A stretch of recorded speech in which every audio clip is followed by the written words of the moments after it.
Well, you all know Grover Furr. He has achieved fame in our circles and notoriety in the opposition circles by writing the books that he has. He has no doubt told you how he came upon this idea.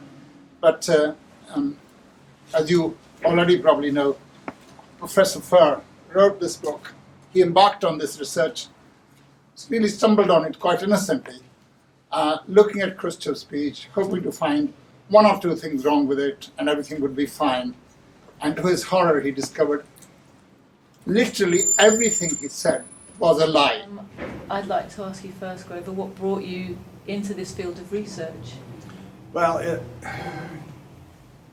it's a long story, and I'll try to make it very brief. I was opposed to the Vietnam War in the 1960s. I didn't really understand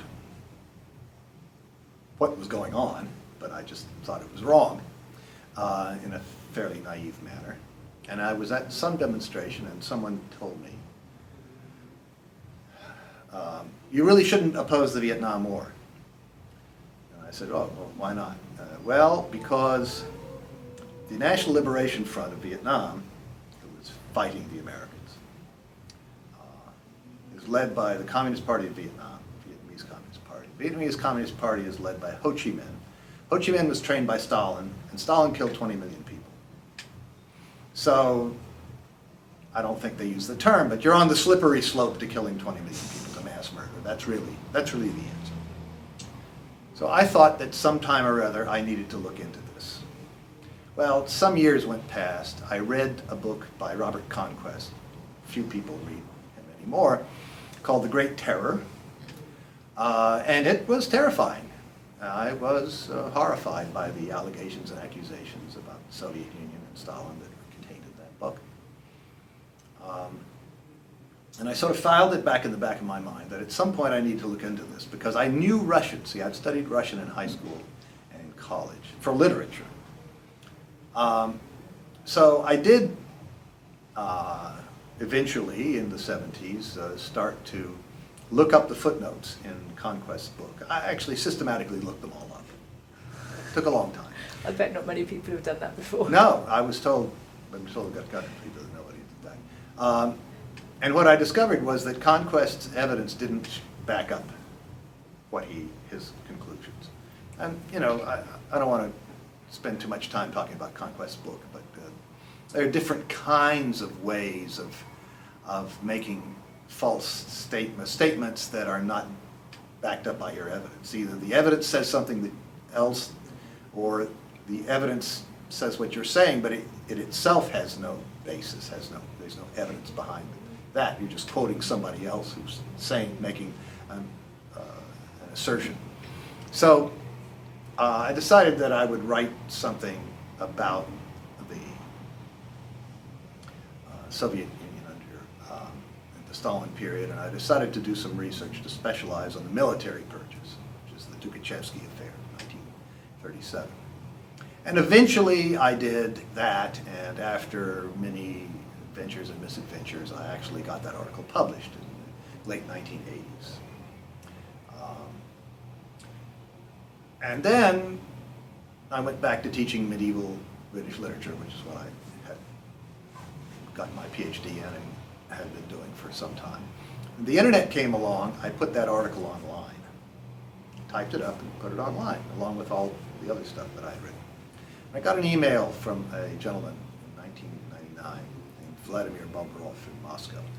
And he said he too was interested in this issue and that my article was a very good article, but it needed to be updated because documents had been published from the former Soviet archives since the end of the Soviet Union. So to make a long story short, I started to dig into that. It took me a few years to really decide that this was what I was going to do for the rest of my life. Because I saw that important results, I thought that important results could be obtained, and that I could make some sort of contribution here, that this was something that people were interested in, that I myself thought was important, and it was more important than doing research on medieval literature, which I had been basically doing up to that point. So that's what got me started, and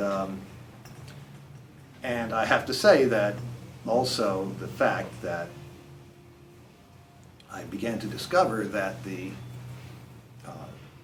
Khrushchev anti-communist Cold War version of the Stalin years was simply not borne out by the evidence.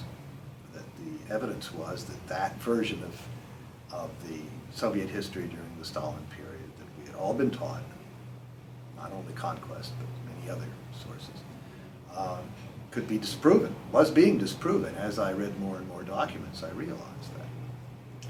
Eventually, I ended up starting to publish material. Once I had read a certain, I guess, qualitative number of sources, I could start to put together a picture, and I focused on certain events and started to write about certain events. So that's what got me into this. So I would say that that from opposing the Vietnam War to finding out that the anti-communist narrative of the communist movement was largely false.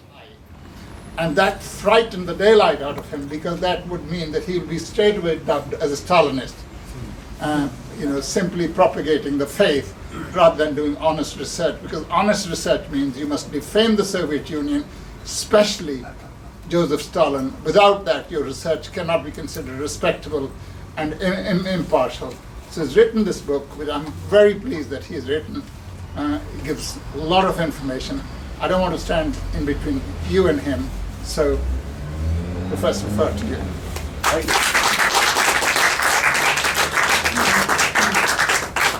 This is what I call this talk, has to have a title, The Continuing Revolution in Stalin-Era Soviet History. So it's not simply about these two books that I've written, but about other matters too. So let me just get started.